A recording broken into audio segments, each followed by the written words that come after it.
صلى الله عليك يا رسول الله، صلى الله عليك يا مولاي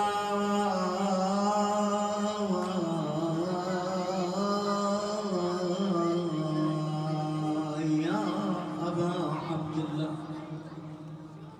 ما خاب من تمسك بكم وأمن من لجأ إليكم.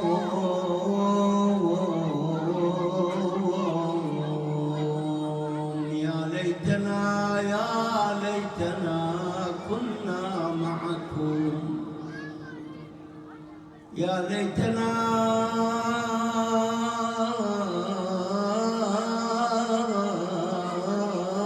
كنا معكم سادتي فنفوز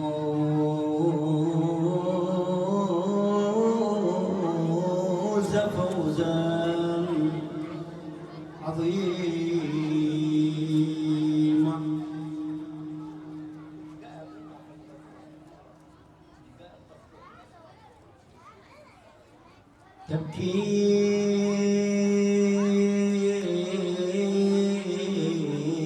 تبكيك عيني لا لأجل مثوبة، تبكيك عيني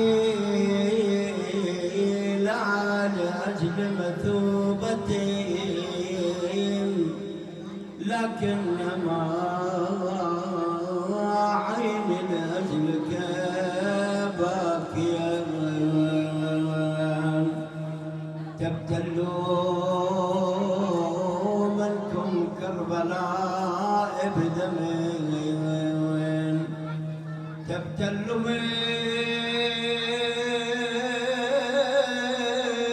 منكم كربلاء بدم، ولا تبتلوا مني بالدموع الجارية. أنسيت رزيتكم رزايانا التي سلفت، وهونت علينا الرزايا الآتية. وفجائع الأيام تبقى مدة وتزول، وهي باقية إلى القيام.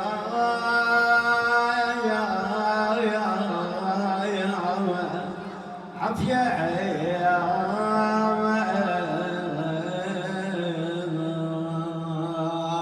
والله يدان يبرن يبرن يبرن جروح القلب يدان عيب يبرن. والله ما يبرن جروح القلب يا أبا عبد الله، والله جروح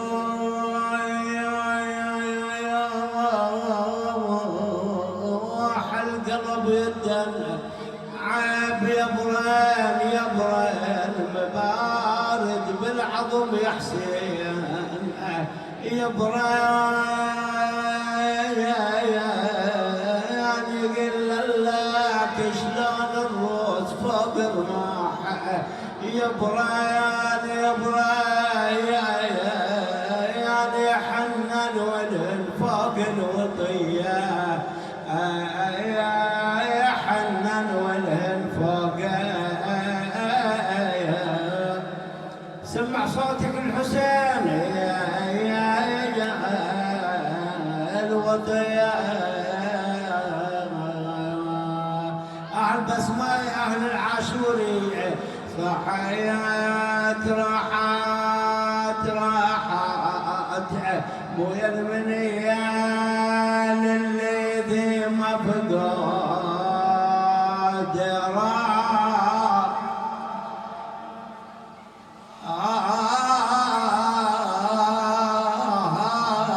بعد شفي والله شفك عافية والله راحت المنية للذي مفقود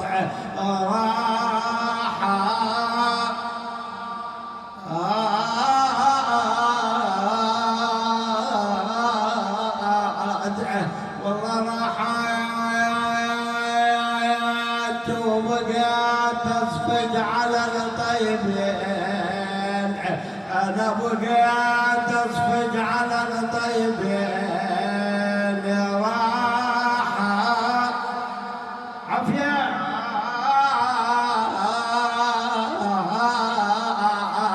ويا ليالي بجنة ويا حسين راحت وليالي الحزن ردن علي، وليالي الحزن ردن علي.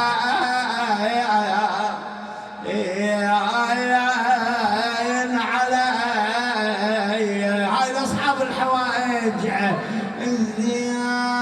زينب تقول شبان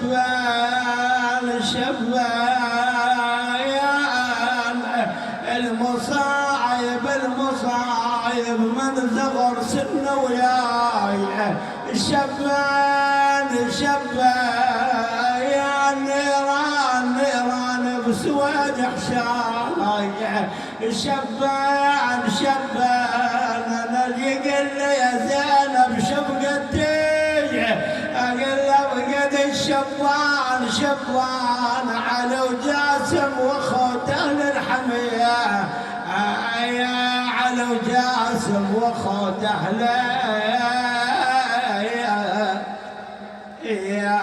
الحميه. إنا لله وإنا إليه راجعون، ولا حول ولا قوة إلا بالله العلي العظيم. جاء رجل إلى رسول الله صلى الله عليه وآله قال: يا رسول الله، ما هي علامات الساعة؟ قال له النبي صلى الله عليه وآله: ماذا أعددتم لها؟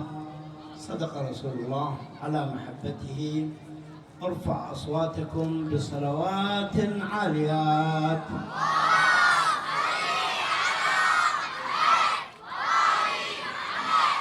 الليلة المباركة نكون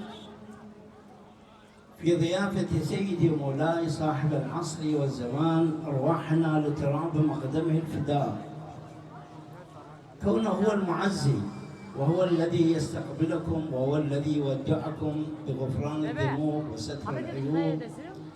وهنيئا لكم حقيقة، هنيئا فعلا، هنيئا للمؤسسين للقائمين، هنيئا للجالسين.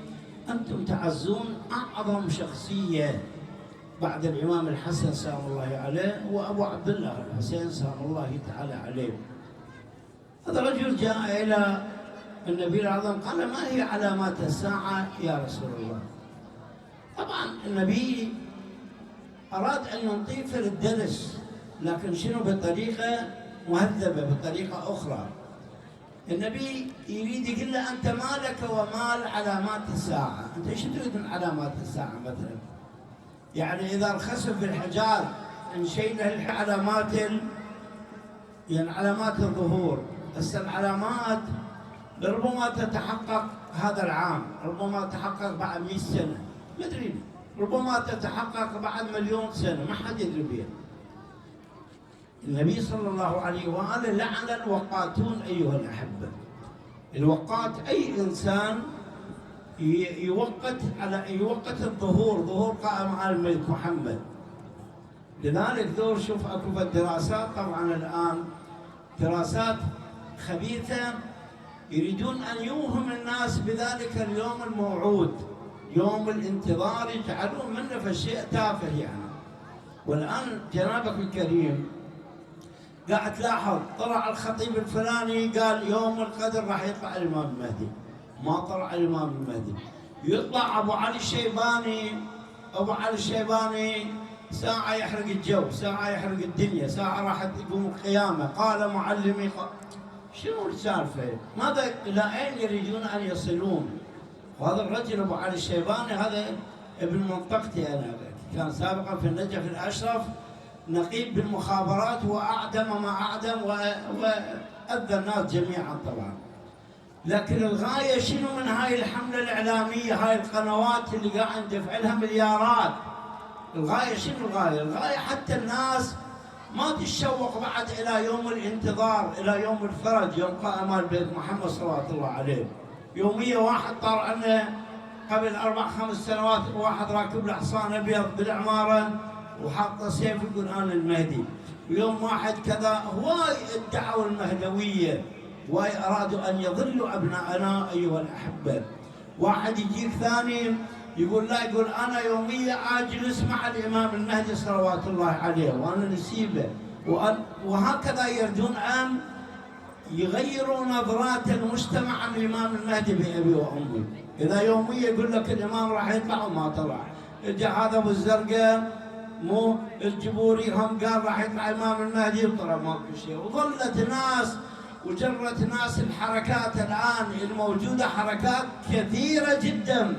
شنو الغاية من عندها هاي أيها الأحبة؟ الغاية إبعاد أنظار الناس عن القضية الأصلية، هي قضية الإمام المهدي صلوات الله عليه، لأن هي قضية عالمية، قضية الآن العالم كله منشغل عليها، والعالم يريد بأي طريقة تشويه منظر الإمام المهدي بأبي وأمي.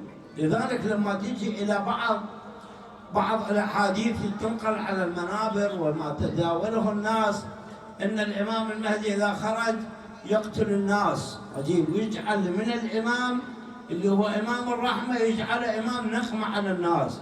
الإمام إذا طلع بيوم واحد راح يقتل له 500 معمم، مش عنده المعممين. الإمام قلبه مملوء بالرحمة أيها الأحبة. النبي صلى الله عليه وآله قال لا تنشغلون أنتم، تشغل نفسك بقضية علامات الخمسة، وإذا تحققت علامات الخمسة راح تجر بعد القضية، راح يطلع السفياني وراح يطلع اليماني وراح تخرج قتال. هذا مو يمن الموضوع، ربما يتحقق ربما لا يتحقق في زماننا. النبي يقول ماذا أعددتم لهذا اليوم؟ شنو اللي عديتوه أنفسكم للإمام صاحب الزمان صلوات الله وسلامه عليه؟ يعني مثلا واحدة من الإعدادات اللي لازم احنا نعد نفسنا إلها، نحضر أجوبة للمخالفين. أكو ناس مخالفين ترى حتى من أبناء جلدتنا للأسف الشديد، مخالفين يجيب لك فد رواية ما أنزل الله بها من سلطان.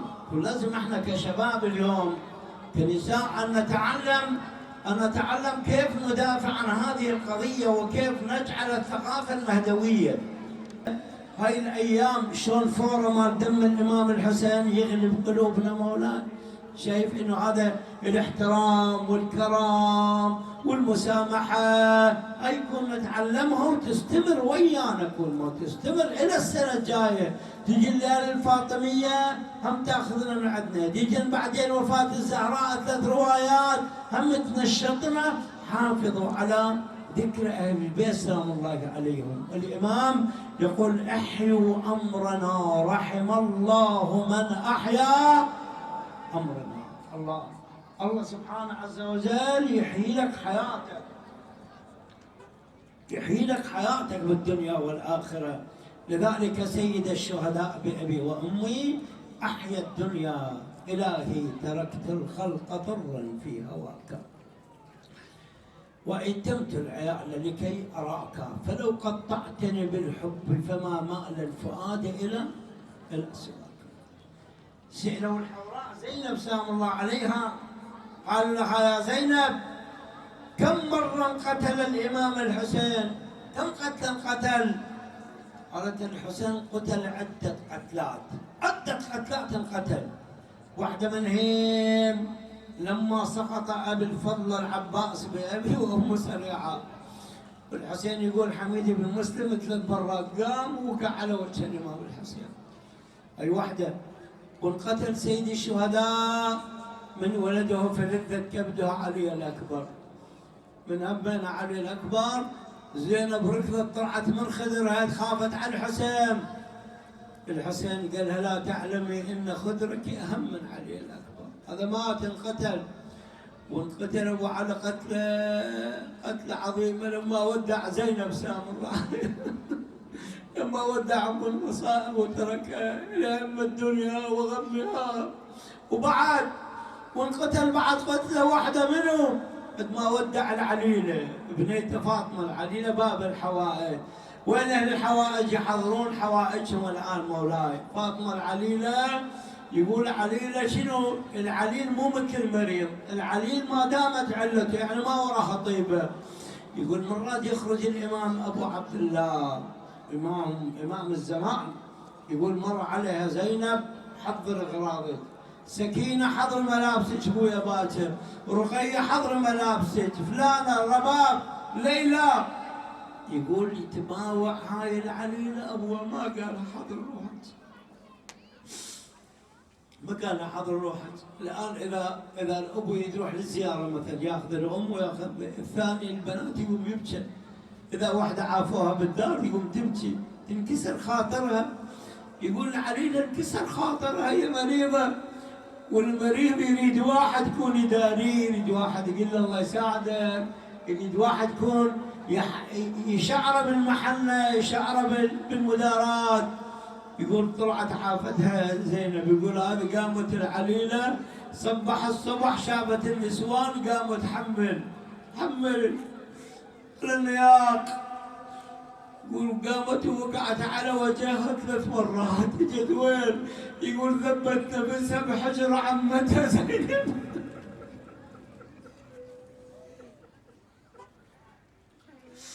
قالت لها عمه زينب شو ابوي عافني، شو ابوي ما قال لي حضر روحك، انا وين اروح على عمه. اجت زينب وين؟ اجت لابو عبد الله، قالت لابو علي خويا فاطمه مكسوره خاطر ومريضه، يقول ما تقدر على الفراق موت احمر. الحسين قال لها زينب اتركي فاطمه تركيها، يريد يقول لها ترى وراها سياط وراح تموت اذا تروح ويانا. الله اكبر. يقول الى ان تحرك الضعن والعليله تقول انا جويعد وحمل ضعنه. اي والله انا دمعت كل يوم. انا جويعد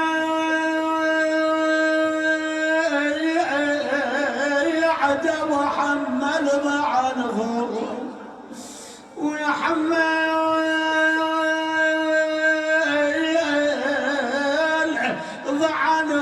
ضعنهم ويوجني غريبة وما أنا منهم. يا ابويا جل غريبة وما أنا منهم، والله عقبهم يظهر ما عش نزلهم. وحرك الضعن، شايف اذا اخوك يمك ويشيل عنك وانت متعلق به. الله شلون ساقى قلب العليله، شلون تحمل شاف الضعن ابوها واخوتها واخواتها طلعت. يقول طلعت ولا الضعن قامت تقوم من طيح العليله وصاحت يا اغلي الضعن يا ابويا تالوني يا ابويا عقبكم ترى يعمل عيوني، ابويا خذوني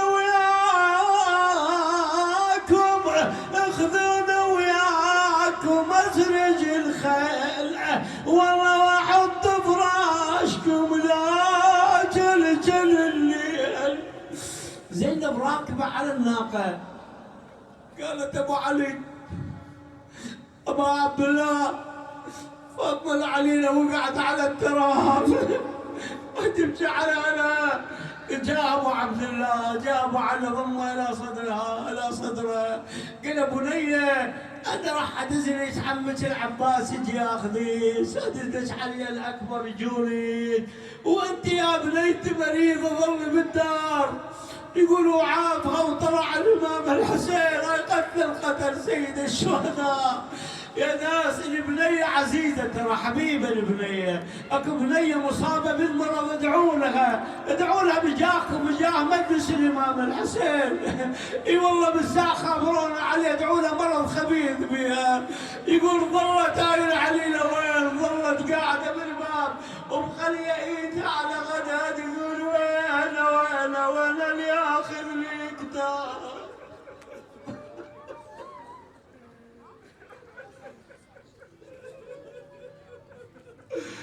يا ابويا وين اللي ياخذ لي كتاب، بالبواج وبالعتاب، ويا بالبواج وبالعتاب، العتاب اعلن خلوا عيني على الباب. يا ابويا وقفت احسب بيت حساب، والله يا ابويا وروح المرض سلام.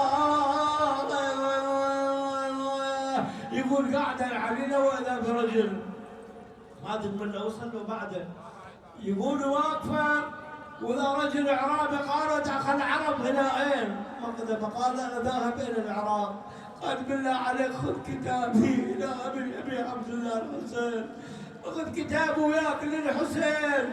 يقولوا خذ الكتاب واجا وين ريحانه بالامس كانوا معي واليوم قد رحلوا وتركوا في سويد القلب نيرانا. اخوان الدعاء مستجاب، اريد بس باعلى الاصوات ايها الاحبه.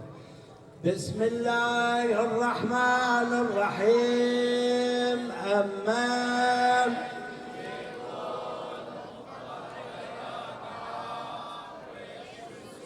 5 مرات. أمام